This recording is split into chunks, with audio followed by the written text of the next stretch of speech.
नमस्कार दोस्तों, राजस्थान इंस्टीट्यूट में आप सभी का तहे दिल से बहुत बहुत स्वागत है। बहुत दिनों से क्लासेस रुकी हुई थी, उसके पीछे कुछ रीज़न था, टेक्निकल इशू कह सकते हो। और आज से जो है आज आपको एक क्लास मिल गई होगी। ये दूसरी क्लास है और ऐसे कंटिन्यू अब क्लासेस मिलती रहेगी। तो शुरू करते हैं दोस्तों आज की इस क्लास को। ठोस अवस्था। लास्ट क्लास में मैंने आपको सिंपल जो यूनिट सेल था, एकक कोशिका थी, उसकी संकुलन दक्षता निकलवाई थी। अब अपन यहाँ पर BCC काय केंद्रीय एकक कोशिका की संकुलन दक्षता निकालेंगे। तो नेक्स्ट जो टॉपिक है वो डाल लीजिए आप नंबर 2 डाल के, BCC यानी काय केंद्रीय एकक कोशिका, BCC।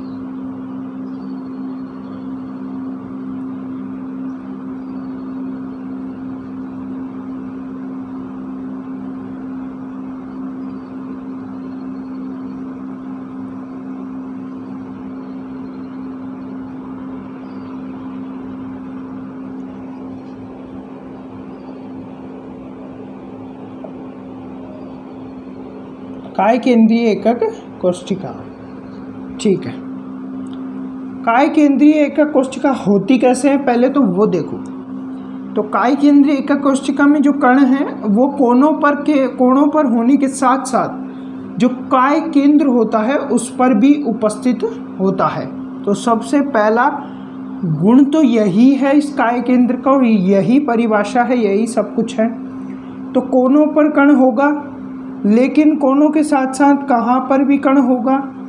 तो ध्यान रखना, इसके केंद्र पर, इस बॉक्स के, इस एकक कोशिका के, घनीय एकक कोशिका के केंद्र पर भी कण होगा। पहली बात तो ये। अब बात करेंगे कि हमको इसकी संकुलन दक्षता निकालनी है तो हमको दो चीज़ें चाहिए। पहली चीज़ तो एकक कोशिका का आयतन चाहिए, एकक कोशिका का आयतन। कैसे निकालेंगे? तो एकक कोशिका का आयतन, तो एकक कोशिका किस आकृति की है? तो एकक कोशिका की आकृति घनीय है, और घन का जो आयतन होता है वो कितना होता है? तो ध्यान रखना V = A³ होता है। अब हमको चाहिए क्या? A चाहिए, यानी एक भुजा की माप हमको मिल जाए तो हम इस एकक कोशिका की क्या निकाल सकते हैं? आयतन निकाल सकते हैं और फिर संकुलन दक्षता निकाल सकते हैं। अब यहाँ पर इस एकक कोशिका की A निकालने का एक ही तरीका है। क्या तरीका है? इसका काय विकर्ण देखो। अगर हम कणों की सही व्यवस्था देखते हैं तो एक मिनट, इनको सही तरीके से व्यवस्थित करके देखो, ठीक है। अभी आप देखना, ये देखो, यहाँ पर एक कण होगा इस तरीके से गोल थोड़ा, ठीक है। यहाँ पर इस कोने पर एक कण होगा, और इन दोनों कणों के मध्य यानी इस एकक कोशिका के बीचों बीच यहाँ पर एक कण होगा। क्लियर? और ये जो बनेगा, ये क्या बनेगा? काय विकर्ण बनेगा। तो हमें अगर इसकी भुजा निकालनी है तो काय विकर्ण का यूज करना होगा। और घन का जो काय विकर्ण होता है वो याद रख लीजिए आप कि इस घन का जो काय विकर्ण है वो यहाँ पर √3a है। क्या है? √3a। क्लियर? और वैसे अगर हम कणों के आधार पर देखें तो कणों के आधार पर ये पहला कण जिसकी त्रिज्या r, ये दूसरा कण जिसकी त्रिज्या एक तो r और दूसरा r। क्लियर? यानी इसे हम 2r कह देते हैं, और ये तीसरा कण जिसकी त्रिज्या r। तो यानी टोटल काय विकर्ण कितना हो गया? r + 2r 3r + r 4r। तो √3a = 4r। यहाँ से a निकाला जा सकता है, a = 4/4r/3, यानी 4r/√3। ठीक है, ये हमारे पास a का मान आ चुका है। अब हमें आयतन निकालना है तो इसका क्यूब कर देंगे। तो वही बात 4r/√3 का क्यूब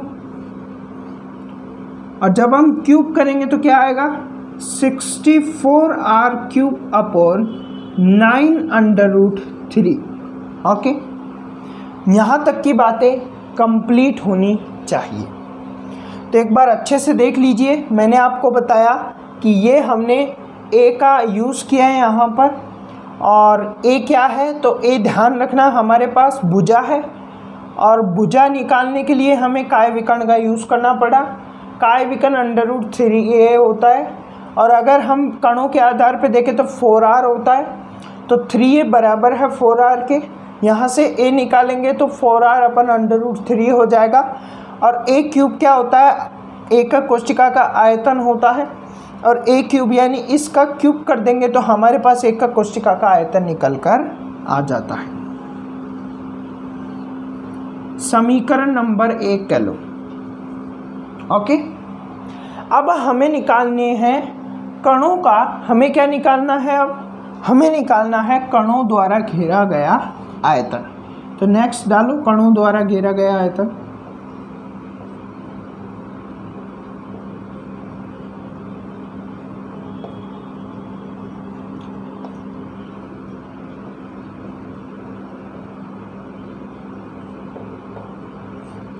कणों द्वारा घेरा गया आयतन, तो इसके ऊपर चर्चा कर लेते हैं और इसको अच्छे से समझ लेते हैं। क्लियर है? देखिए, हमारे पास कोई कण है, हमारे पास नहीं है, इस एकक कोशिका के पास कण है। कितने कण होते हैं?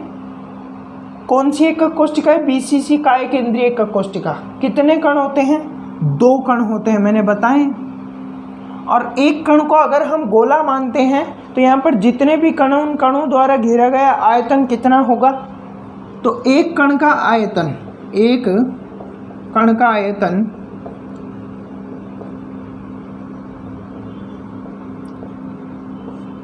V बराबर 4/3 πr³ होता है। तो यहाँ पर 2 कण कितने हैं इस एकक कोशिका में? 2। तो 2 कण का आयतन कितना होगा? तो V बराबर 4/3 πr³ इंटू 2। ओके, सॉल्व करो तो ये हो जाएगा 8/3 πr³। V हमारे पास निकल के आ चुका है, जिसे हम यहाँ पर कहेंगे समीकरण नंबर 2। ओके, अब हमें निकालनी है संकुलन दक्षता, और संकुलन दक्षता का मैंने आपको सूत्र बताया था। पहले सूत्र लिखते हैं संकुलन दक्षता का। क्या लिखते हैं? सूत्र। पैकिंग एफिशिएंसी, संकुलन दक्षता बराबर क्या होता है? तो कणों द्वारा घेरा गया आयतन, कणों का आयतन लिख देता हूं मैं सीधा, बटा में मैंने बताया था एकक कोशिका का आयतन, unit cell volume of unit cell. तो वॉल्यूम V लिख देता हूँ, of volume of unit cell एकक कोशिका का आयतन। ओके, तो ये मैंने आपको संकुलन दक्षता बताया था। आप फॉर्मूले में यहाँ पर वैल्यू पुट करेंगे, समीकरण 1 व 2 से, समीकरण 1 व 2 से मान रखने पर, अब यहाँ पर समीकरण 1 व 2 से मान रखेंगे और रखकर इसको संकुलन दक्षता निकालेंगे। तो रख दो भाई, संकुलन दक्षता को पैकिंग एफिशिएंसी कहते हैं। पैकिंग एफिशिएंसी, या P लिख रहा हूँ मैं सीधा। तो पैकिंग एफिशिएंसी बराबर, यहाँ से सबसे पहले 8/3 πr³। तो 8/3 πr³ पहले चेक कर लेते हैं आपको सही से दिख रहा है कि नहीं। कंप्लीट आपको दिख रहा है? ठीक है, कंप्लीट दिख रहा है। अपॉन यहाँ पर समीकरण 1 से वैल्यू पुट करेंगे 64/9 √3 r³। r³ से r³ गया, यहाँ पर 8 को 64 से काटेंगे तो 8 बार में 8 बार में कटेगा और ये बचेगा 9। ये चला यहाँ पे 3 से 9 को यानी 3 से 9 को काटेंगे 3 टाइम्स, तो ये हो जाएगा हमारे पास 3 √3 अपॉन 8 पाई। तो ये हमारे पास वैल्यू आती है। और जब इसे आप सॉल्व करेंगे, ध्यान रखना सबसे बड़ी गलती जो मैं कर चुका हूँ यहाँ पे वो आपको नहीं करनी। क्या कि गुणा 100 लगाना भूल गए, क्योंकि हमको प्रतिशत में निकालना है। तो गुणा 100 यहाँ पे नीचे नहीं लगता भाई, यहाँ पे गुणा 100 यहाँ पे लगता, और वही यहाँ पे भी लगता इंटू, यहाँ लगा देता हूँ कहीं भी, इंटू 100, और वही चीज़ यहाँ पे लगेगी इंटू 100। और ये जो पैकिंग एफिशिएंसी का यहाँ पे मान आएगा वो यहाँ पर 68% आएगा।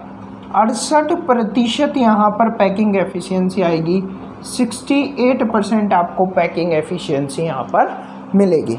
आप सीधा याद भी कर सकते हैं या कंप्लीट डेरिवेशन मैंने आपको करवा दिया है, उसको आप समझ सकते हैं। तो स्क्रीनशॉट लीजिए और फिर चलते हैं आगे।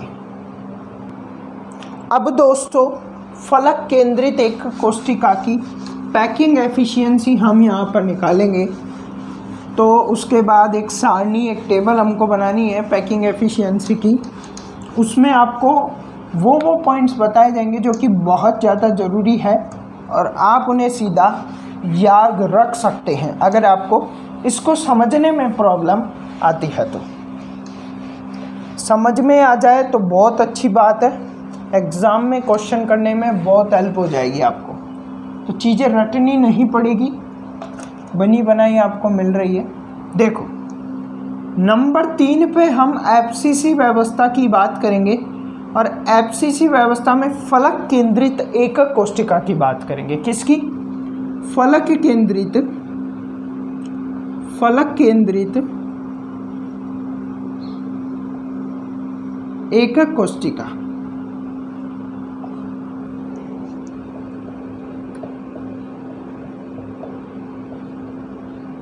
फलक केंद्रित एकक कोष्ठिका की अगर हम चर्चा यहाँ पर करते हैं, देखो फलक केंद्रित एकक कोष्ठिका, इसको डिटेल में समझेंगे। कैसे? देखना, फलक केंद्रित यानी एकक कोष्ठिका पहले बना लेते हैं।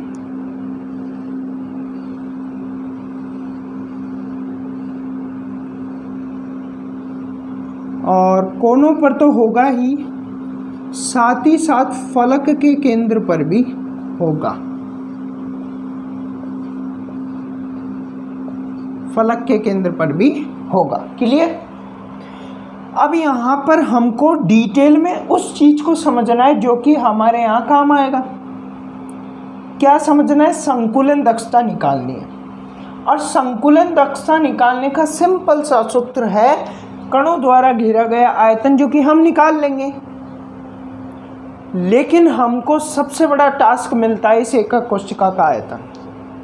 कैसे निकालोगे एकक कोष्ठिका का आयतन? तो ध्यान रखना, पहले अपन ने काय विकर्ण का यूज़ किया था और हमने इसकी एक भुजा निकाल ली थी a, और फिर उसका a³ करके एकक कोष्ठिका का आयतन निकाल लिया था। अब यहाँ पर हम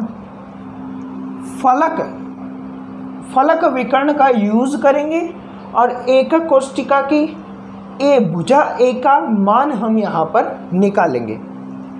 तो जैसा कि हम एक फलक को यहाँ से उठा के यहाँ पे रखते हैं, तो आपको पता है फलक में एक यहाँ पर गोला या फिर एक कण है, दूसरा कण यहाँ पर है और तीसरा कण यहाँ पर है। हम बात करें इस फलक विकर्ण की, तो जैसा कि हमने पिछले क्वेश्चन में देखा था, फलक विकर्ण को √3a कहा था कि इसकी वैल्यू √3a होती है। काय विकर्ण की जो वैल्यू है वो √3a होती है। उसी तरह फलक विकर्ण की जो वैल्यू है वो √2a होती है। कितनी? √2a। ये याद रख लो, और अगर हम कणों के आधार पे देखें तो ये R, इसका एक R और दूसरा R, टोटल 2R और इसका एक R, तो टोटल ये विकर्ण की बात करूँ तो कितना हो जाएगा, विकर्ण यहाँ पर हो जाएगा 4R। ओके, तो जो फलक विकर्ण है √2a वो बराबर होगा 4R के। ओके, तो यहाँ से a निकाले तो a बराबर क्या हो जाएगा 4R/√2, और जब आप इसको काटोगे √2 को 4 से काटोगे तो यहाँ पे जो a आएगा वो बराबर यहाँ पर 2√2R हमारे पास a का मान आ जाएगा। तो a भुजा आ चुकी है, और अब a भुजा जब आ चुकी है तो एकक कोष्ठिका का आयतन बिल्कुल सिंपल हो जाएगा। क्या लिखना है, एकक कोष्ठिका का आयतन, एकक कोष्ठिका का आयतन कितना हो जाएगा, v बराबर a³ होगा, और a यहाँ पर कितना है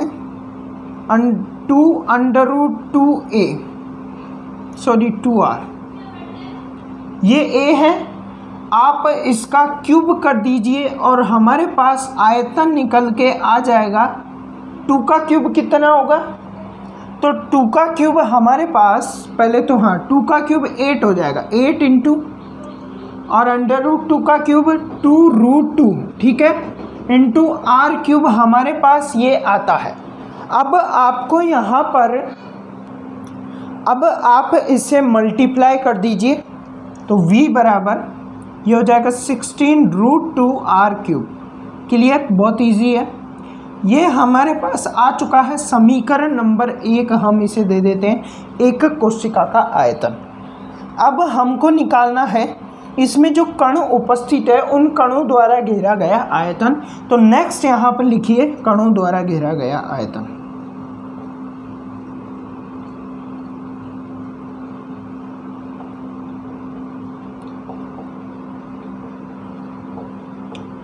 तो कणों द्वारा कितना आयतन घेरे गए हैं, तो जैसा कि मैंने आपको पहले भी बताया है कि एक कण का आयतन कितना होता है, तो एक कण का आयतन हमारे पास 4/3 πr³ होता है। तो इस एकक कोष्ठिका में एफसीसी व्यवस्था में व्यवस्थित एकक कोष्ठिका में कणों की संख्या कितनी होती है, 4 होती है। अब तक तो आपको याद हो जाना चाहिए, वो जो मैंने 9-10 पॉइंट आपको लिखाए थे वो तो याद हो जाने चाहिए, बार बार काम आएंगे। तो 4 होते हैं, तो 4 कणों का आयतन कितना हो जाएगा, मल्टीप्लाई बाई 4, और ये हो जाएगा 16। तो v बराबर 16√3 πr³। ये हमारे पास समीकरण नंबर 2 जो कि है कणों द्वारा घेरा गया आयतन। अब हमारे पास बचा क्या है, लास्ट पॉइंट, संकुलन दक्षता। और संकुलन दक्षता की अगर मैं बात करूं तो संकुलन दक्षता में हम समीकरण 2/समीकरण 1 से वैल्यू रखेंगे। समीकरण नंबर 2 में कणों द्वारा घेरा गया आयतन और समीकरण 1 में एकक कोष्ठिका का आयतन, जो कि संकुलन दक्षता का एक सूत्र है। और यहाँ से अगर मैं इसकी संकुलन दक्षता की बात करूँ तो पहले लिख लेना आप 74% इसकी संकुलन दक्षता होती है। सॉल्व भी कर लेते हैं हम, जो कि आपको ध्यान में रखना है। हमको सबसे पहले ये वाला आयतन लिखना है, 16/3 πr³ अपॉन यहाँ पर हो जाएगा 16√2 r³। r³ से r³ कट जाएगा, 16 से 16 कट जाएगा, तो हमारे पास यहाँ पर √2π/3 ये हमारे पास आ चुका है। एक सेकेंड, थोड़ा सा गलती हुई, ये √2 नीचे जाएगा और ये पाई, ठीक है, π/3√2 ये हमारे पास संकुलन दक्षता आ चुकी है। जो कि होती है 74% पैकिंग एफिशिएंसी। ओके, तो स्क्रीनशॉट आप लीजिए और ये हो चुका है हमारा संकुलन दक्षता वाला पार्ट कंप्लीट। तो स्क्रीनशॉट आप ले और एक सारणी, एक टेबल हमको बनानी है जिस पे हम थोड़ी सी चर्चा यहाँ पर करते हैं। चलिए, तो उस पर भी चर्चा करना ज़रूरी है। मैं आपको ऐसा एक भी पॉइंट नहीं छोड़ूंगा जिससे आपको एग्ज़ाम में कोई प्रॉब्लम क्रिएट हो। ओके, तो मेरी कोशिश तो यही रहेगी कि मैं हमेशा आपको ऐसा पढ़ाऊं कि आपको सभी चीज़ें समझ में आई और आपको, मुझे विश्वास है आपको समझ में आ रहा होगा। ऐसा कुछ है नहीं कि इसमें कोई बड़ी बात नहीं है जो समझ ना आ रही हो। पढ़ी हुई है 11th क्लास में, बस एक बार एक लेवल की बात होती है, क्लासेस लेने से चीज़ें क्लियर होती है। नेक्स्ट टॉपिक डालिए, क्रिस्टलों में अपूर्णताएं।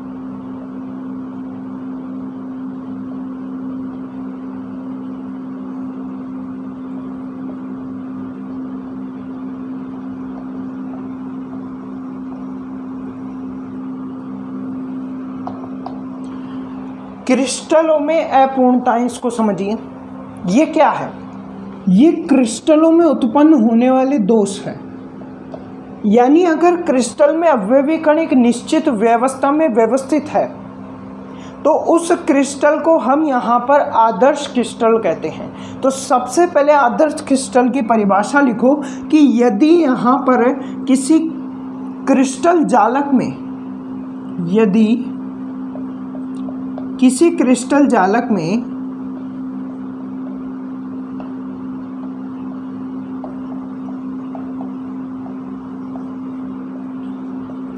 अवयवी कण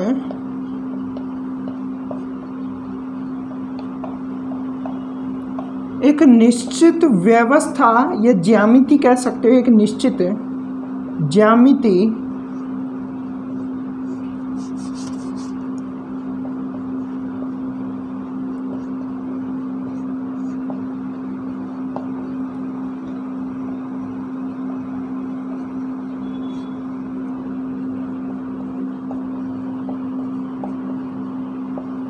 तो उस क्रिस्टल को आदर्श क्रिस्टल कहते हैं।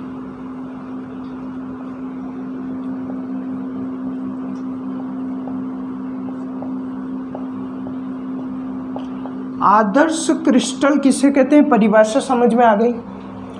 यदि हम इस आदर्श क्रिस्टल का तापमान में परिवर्तित कर दें या इस आदर्श क्रिस्टल में अशुद्धि मिला दें तो इसकी जो कणों की निश्चित ज्यामितीय व्यवस्था है वो बिगड़ जाती है। यहाँ पर कण निश्चित ज्यामिति में व्यवस्थित है बट यहाँ पर इनकी जो व्यवस्था है वो बिगड़ जाती है। तो इस क्रिस्टल में दोष उत्पन्न हो जाता है, उसे हम आदर्श क्रिस्टल नहीं कहते।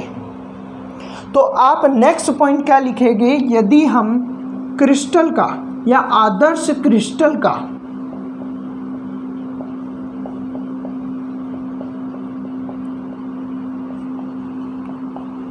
ताप या ताप में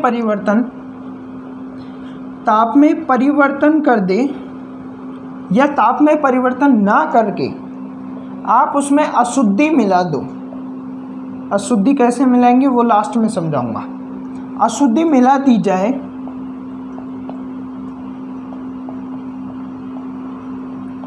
तो वो जो क्रिस्टल है, आदर्श क्रिस्टल,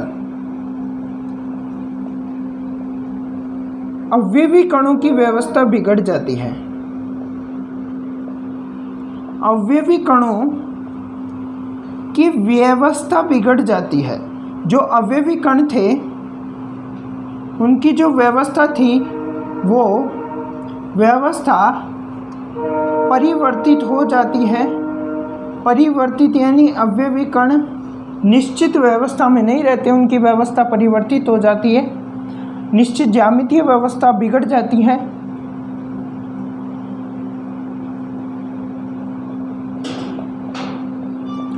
जिससे क्रिस्टल या आदर्श क्रिस्टल में दोष उत्पन्न हो जाता है।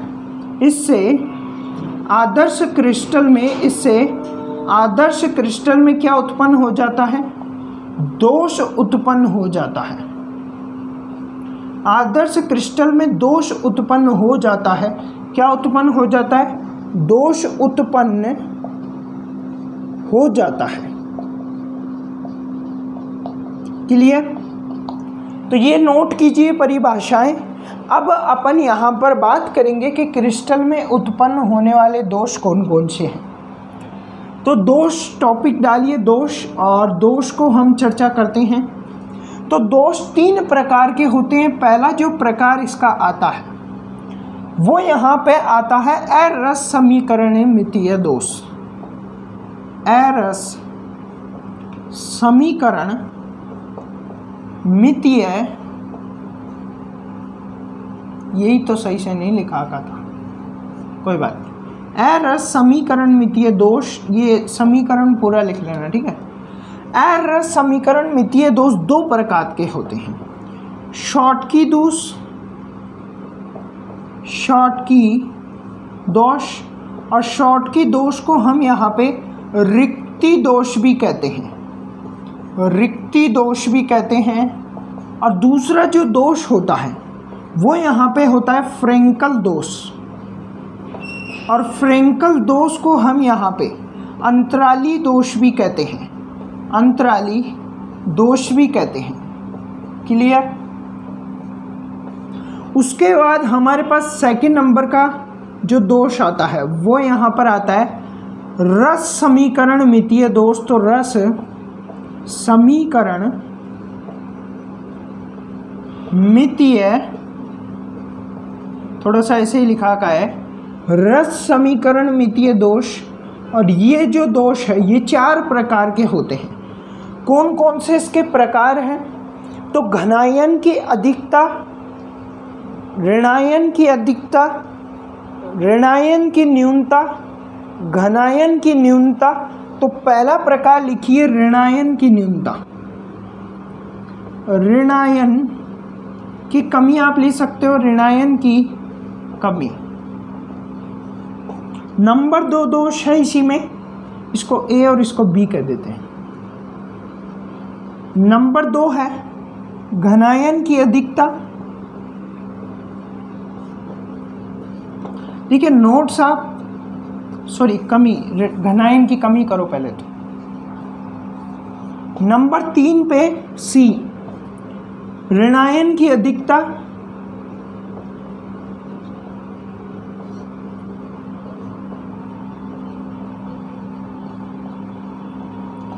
और सी और डी नंबर पे आएगा घनायन की अधिकता।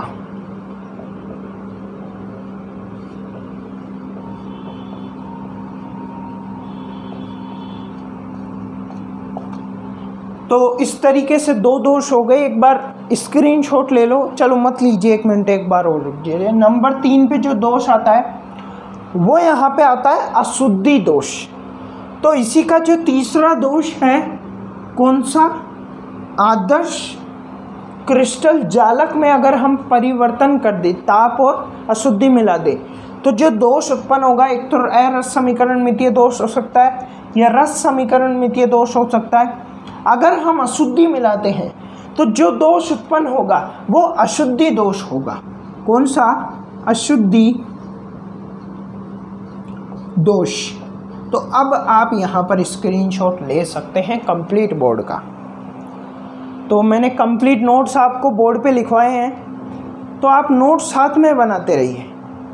ऐसे नहीं है कि आप बाद में पहले समझ रहे हो बाद में बना। अरे भाई समझने में क्या है, सुनते रहिए, सुनने से समझ में आ जाता है। कानों में ईयरफोन डाल के रखिए, ईयरफोन डाल के रखिए, चीज़ें समझ में आ जाएगी। यहाँ पर हमने कंप्लीट कर लिया है दोष वाला पार्ट, और आज के इस वीडियो को भी यहीं पे समाप्त करेंगे और मिलेंगे आपसे नेक्स्ट वीडियो में। जय हिंद दोस्तों, जय भारत दोस्तों। मिलते हैं आपसे नेक्स्ट वीडियो में, इसी के आगे कंटिन्यू करेंगे और इसको आगे कंप्लीट करेंगे।